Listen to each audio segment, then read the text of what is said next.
முன்னாள் பிரதமர் Tun Mahathir மொஹமட்டிற்கு சொந்தமானவை என்று சந்தேகிக்கப்படும் சுவிட்சர்லாந்து மற்றும் யுனைடெட் கிங்டம் ஆகிய நாடுகளில் உள்ள சொத்துக்களை மலேசிய ஊழல் தடுப்பு ஆணையமான SPRM ஆராய தொடங்கியுள்ளது.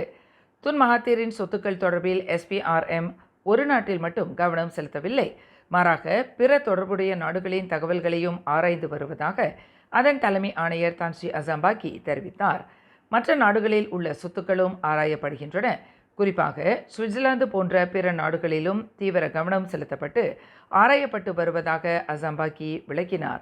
துன் மகாதீர் சொத்துக்கள் தொடர்பில் இங்கிலாந்தை தவிர வேறு எந்த நாடுகளில் SPRM ஆராய்ந்து வருகிறது என்று நிருபர்கள் எழுப்பிய கேள்விக்கு அசாம்பாக்கி மேற்கண்டவாறு பதில் அளித்தார். எனினும் துன் மகாதீர் சொத்துக்கள் தொடர்பில் அசாம்பாக்கி மேல் விவரங்களை வெளியிட மறுத்துவிட்டார். மேலும் செய்திகளை தெரிந்து கொள்ள கீழே இருக்கும் பெல் பட்டனை அழுத்துங்கள். உங்கள் மகிழ்ச்சியை வெளிப்படுத்த லைக் மற்றும் ஷேர் செய்யுங்கள். தொடர்ந்து திசைகளோடு இணைந்திருக்க சப்ஸ்கிரைப் செய்யுங்கள்.